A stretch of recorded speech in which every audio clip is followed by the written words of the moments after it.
What's up, Men's Physique fans, and welcome back to another video. We had yet another eventful weekend in the Men's Physique division, welcoming two new qualified Olympians after this past weekend's Texas Pro and Pacific USAs. We are also crowning a new Olympia champion. Yeah, you heard that right. And our runner-up at the Mr. Olympia in Ali Bilal calls out our previous champion in Brandon Hendrickson and Ryan Terry. But before we get there, I wanted to remind you guys that I'm now taking on one-on-one coaching clients. So if you were a friend or looking to step on stage for the first time, get nationally qualified, or earn your IFBB Pro card, and you want to invest in a coach who's going to prioritize communication, getting your check-ins back to you in a timely manner, while also making sure that your plan is individualized specifically for you, no cookie cutter bullshit, then all you have to do is click the link in my bio. And I can promise you guys this, I am much more than a YouTuber. I will make sure that I invest in getting you to the stage at your all-time best. But now that we got that out of the way, I want you guys to sit back, relax, and enjoy this video. No, they wanna take it all from me, so I give what it takes. Whole life been a miracle, seen everything but a cape. Why would I stop now? Found everything on a journey, but another way. Look.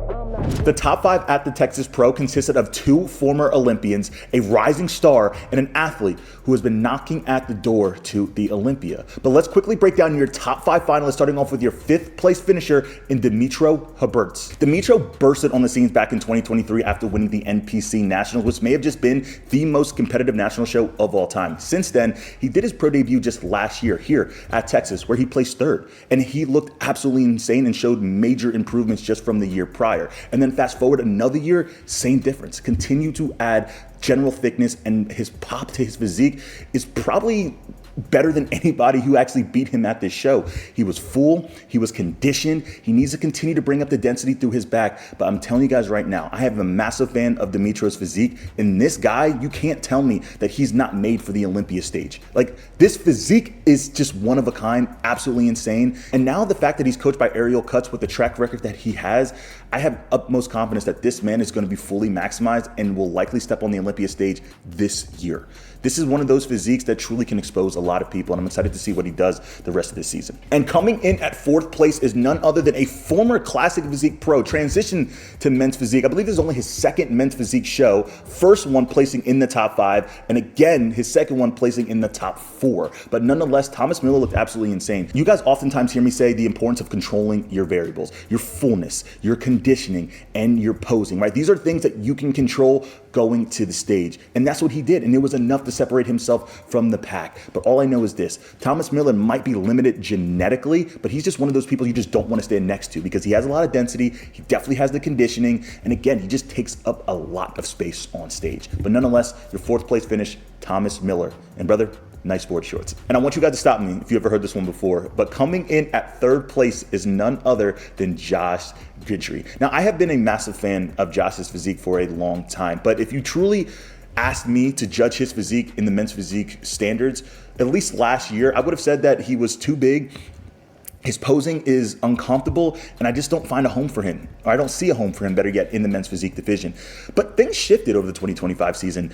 His structure stood out to me significantly more. His downsized arms and just his look in itself, allowed his physique to be branded just differently than previous years, and his conditioning was significantly better than years prior. So his physique truly transformed since his first show in 2025 to what is shaping up to be his last show here at Texas. And I do believe that Josh has a physique that is warranted of an Olympia qualification. Maybe not in the 2025 season, and maybe with a little bit more fine tuning, but this physique is dangerous. Now that he has his conditioning controlled, now that we know that he's gonna stand out on stage, he's gonna be big, we all know that. If he can continue just to downsize a little bit more to fit the structure of what Men's Physique is, he's going to be a problem. But nonetheless, congratulations, Josh Guidry, another top three finish. This has to be at least 10 first call outs. It's absolutely insane how many times he's been this close, but nonetheless, he keeps showing up and he's getting better and better. And now, before we get to your top two, I have to take a quick second to preference,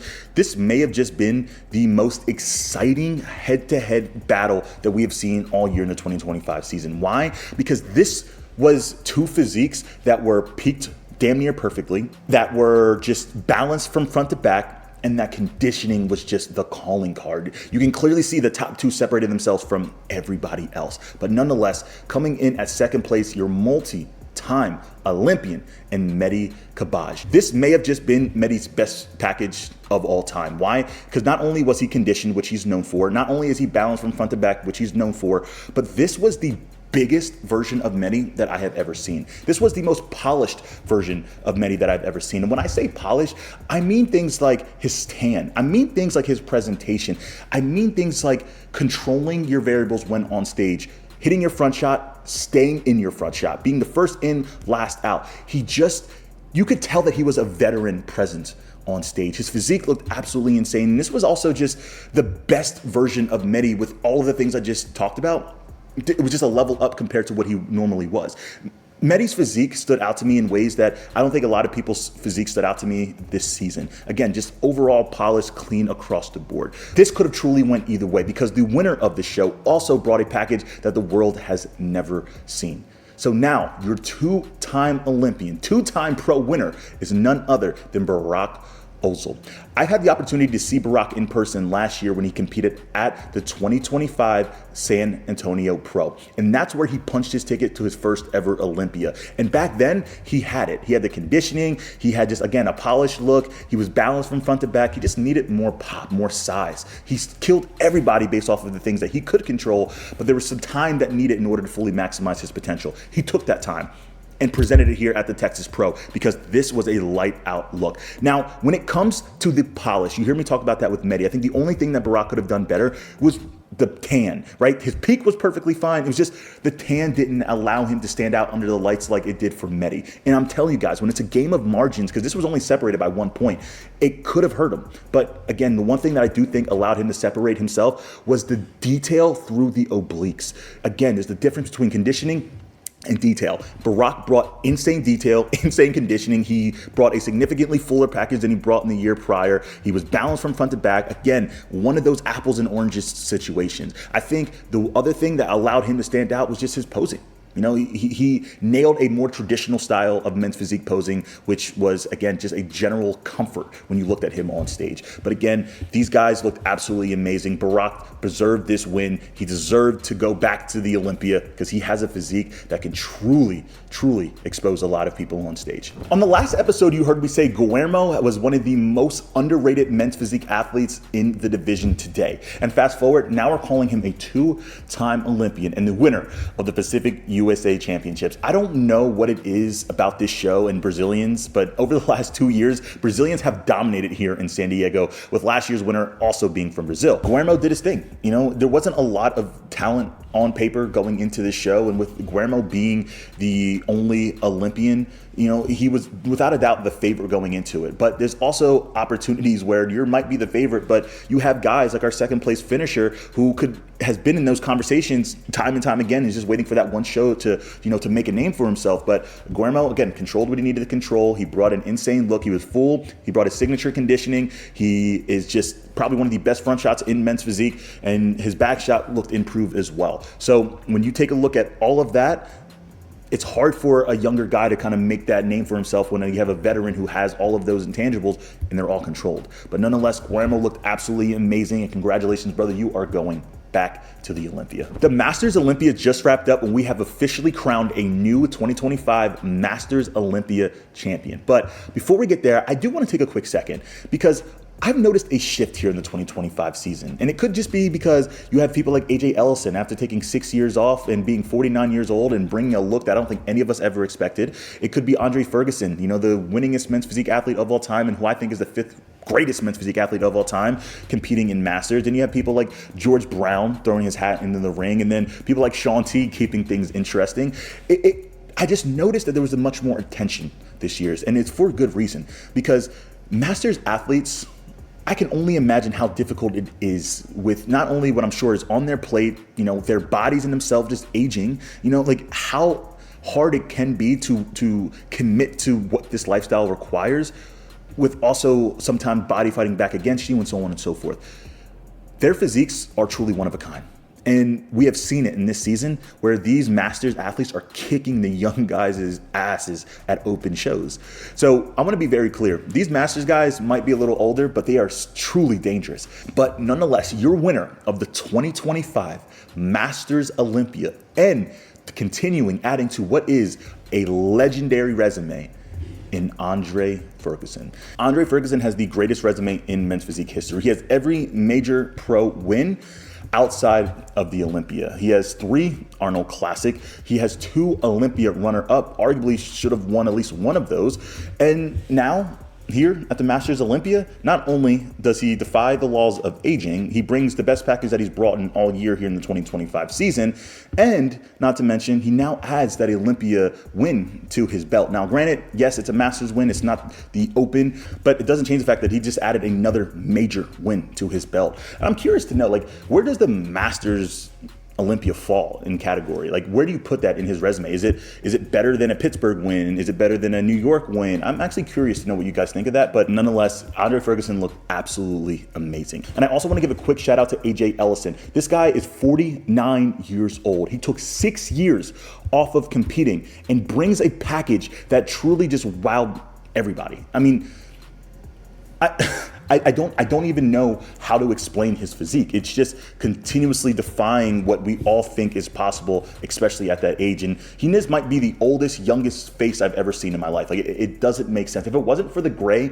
I would think this man is like 35 years old. And I really hope he continues to compete, even though he's already punched his ticket to the Open Olympia, not just Masters, but Open. Like, it speaks volumes of just how dangerous this man can be. So we'll see him very soon in Las Vegas, but nonetheless, congratulations, Andre Ferguson winning the Masters Olympia, and AJ Ellison following up with a very close second place finish. The men's physique division is at its most popular it's ever been. And a big reason for that is for what the champions have done in their time as champions. So let's quickly go down the list. You have Mark Anthony. He was the first men's physique pro, and though his time in men's physique wasn't long, he was the one that a lot of the guys who I'm getting ready to talk about were chasing very early on. And then you have Jeremy Buendia, probably the most legendary and most impactful men's physique athlete of all time. Yes, he's had some controversy throughout his years, but you cannot sit here and say that he did not inspire a mass of generation to compete in men's physique, myself included. And then you have Brandon Hendrickson, very similar. He was the guy who traveled across the world. He was the guy who kind of bridged the gap between men's physique and, say, like China, India, and all of those places. And obviously winning those 3 titles and him being the personality that he was, it was great for the men's physique division at that time. And then we have Raymond Edmonds, who just anchored in a whole new look for the men's physique division. He might have been a little bit more quiet off stage, but I think his talking was more through his look and I guess just the amount of people that gravitated towards his physique. And then you have Aaron Banks, I would say almost like another disciple of what Raymond Edmonds was, just continuously carrying the look of what men's physique would be. You know, maybe not traveling as much as, say, Brandon or Jeremy and, you know, doing X, Y, and Z, but when it comes to the physical, he set a new standard, which a lot of people started to pay closer attention to, and also brought a lot of guys like me. You know, like I was a massive fan of Aaron when I was coming up because he had a look that I had. So there was a lot of taller guys coming in men's physique, and also, like I said, it changed the look. That's when you started to notice men's physique not being as much of a mass monster. You know what I mean? It became more of a athletic look. And then, of course, we have the topic of conversation, Ryan Terry, our 2-time reigning men's physique champion, and without a doubt the favorite going into the 2025 Olympia. Now, Ryan, I believe, does things in a different way than every other champion. I think Ryan inspires people not just based off of his look. Of course, all of these guys are going to inspire people off their look, but it's more for what he does off the stage, right? Ryan is a clear businessman. Before he was a champion, he was a sponsored athlete. He was a father, right? And he was a husband. He showed life off stage. And that's what I gravitated towards him for. He is just a guy that you want to root for, almost like the Captain America of, you know, the men's physique division, you know. And even though that is a phenomenal, and honestly, you want a representative like that who you can, you know, have at meetings, who's a well-spoken, who's a true professional, in order to help bridge the gap between where men's physique is to where we're trying to get to. But I don't feel throughout that walk over that bridge there was a lot done in order to help, whether it was prize money, whether it was just, you know, more sponsors for the men's physique division. Just in general, his story and who he is as a person speaks volumes. But there's actionable steps that needs to be taken as a champion oftentimes in order to grow the division into something new or add something new or, take us to new heights. And as somebody who prides myself on trying to be well-spoken, I think Ryan is a phenomenal advocate of that as well. But at the same time, I think what the guys were saying, there's some validity to it. Times have changed over the 12 years that men's physique has been around, not just on stage, but off stage, not just in bodybuilding, but in life as a whole. Social media has given a modern day champion an opportunity to reach and impact so many people and align themselves with brands that could in return give back to the men's physique division. With this change, it's not just champions who have the opportunity to make a lasting impact anymore. We've seen it. Ben Quill and his Instagram lives, White Lion Supplements with the owner being Chris Barr, a champion here in the men's physique division. He can continue to sponsor shows. And then you have people like Anton Weatherspoon, a guy who is an active pro in the men's physique division, does not own a company, but instead pulls out $5,000 of his own money to put towards the overall winnings at the RGV Pro Show getting ready to take place. And then you have this, creating content that helps educate, entertain fans and the division. There is no one-way approach to all of this, but one thing is for certain. If you want to see change, sometimes you have to be the change. I have never seen this version of Ali Bilal before. It's either he's extremely confident in what he's bringing to the Olympia or overly cocky, but I'll leave that for you guys to decide. In a recent episode of Beyond the Stage Media podcast, we heard Ali Bilal give unsolicited advice to our current reigning champion. Let's take a listen. If I was Ryan, I don't know, he might not like it, but if I was Ryan, I would have said, thank you so much. I won one title and I confirm it with the second one that I'm good in the world. I would have just backed up at the top. Why would he get second this year, Well, it would be a shame to get second this year. I would feel bad for him, to be honest. Are you saying you're going to be the one to retire Ryan Terry?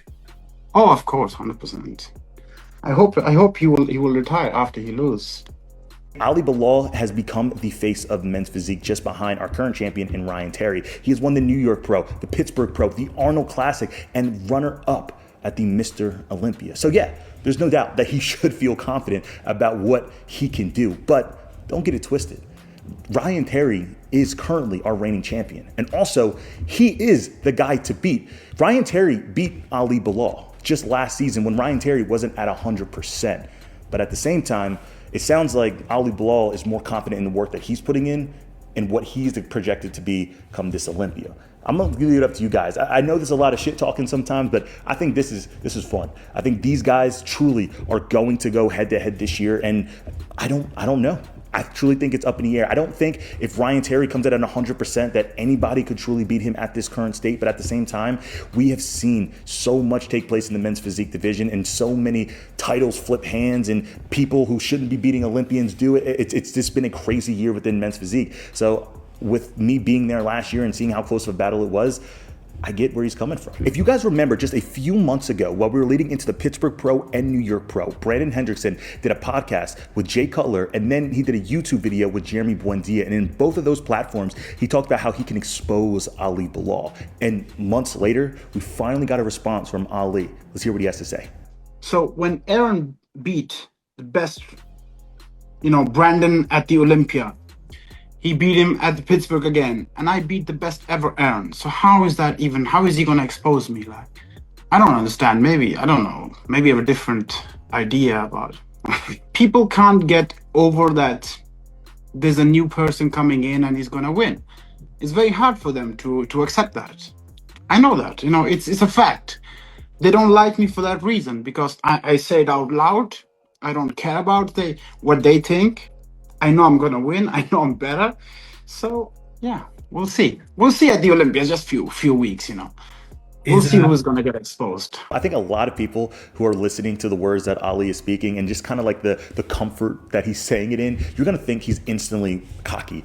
But I think there's some realness to somebody asking you a question and then you specifically answering that question. A few months ago, Aaron Banks was asked a similar question on how he can beat Ali Bilal, and he answered it, and he pointed out how he thinks that he can beat Ali Bilal, or better yet, how he can expose Ali Bilal, and he caught a lot of slack for that. But now, Ali Bilal is doing the same thing, and just like back then, I'm not going to sit here and say that Ali Bilal shouldn't be telling his truth. If he truly believes that, then he should speak it. But at the same time, there's no doubt that he's making big claims. Not only the fact that he should retire, our previous champion, but now talking about our previous, three-time men's physique champion, saying that there's no doubt that he is going to beat him, and not only that he's going to prove the fact that his words were just bullshit. So all I know is this: Ali Bilal, he's feeling confident in himself. And honestly, for a good reason. If you really think about it, other than Ryan Terry, who has been close to him? Just like he said, he's beaten the best version of Aaron Banks, and he's also beaten, in conjunction, I guess, Brandon Hendrickson. I guess he's never stood on stage with him, but at the same time, if Brandon didn't beat, Aaron, it could truly go either way. I mean, I think they need to be toe-to-toe, but he's not necessarily wrong in the words that he's speaking. He's just getting in trouble for not what he's saying, but more of, I think, how he's saying it. But at the same time, I get it. I think Ali Bilal is the most exciting men's physique athlete right now in the men's physique division. Why? Because every time you look at him and you go into a show, you can point out on paper why this person might beat him. But when you see them on stage next to each other, it just makes sense. Ali Bilal has a polish, he has a look that allows him to stand out amongst his contemporaries, but has not allowed him to overcome our current champion. And with all the confidence and cockiness that he's having now, who knows? Maybe he sees something that we don't see yet. And now that you guys are caught up on all things men's physique, I want to take a quick second to thank each and every single one of you guys for the consistent love and support on this channel. If you haven't already, smash the subscribe button and turn on your post notification bell so you guys are notified at every new upload. And also, if you have an upcoming show or you love a design and you want to wear it for a future show, make sure you check out our newest drop here at Manifest Competition, where we released 4 new colorways. 3 of them are Pokemon inspired and one of them is a Muscle Beach colorway. And guys, it is flying off the damn shelves. We made sure we ordered more inventory for you guys to make sure they don't sell out as quickly, but they're already going. Sizes are selling out now. So again, I appreciate you guys. Thank you for the continued love and support, and I will see you guys in the next video. Peace. I got my name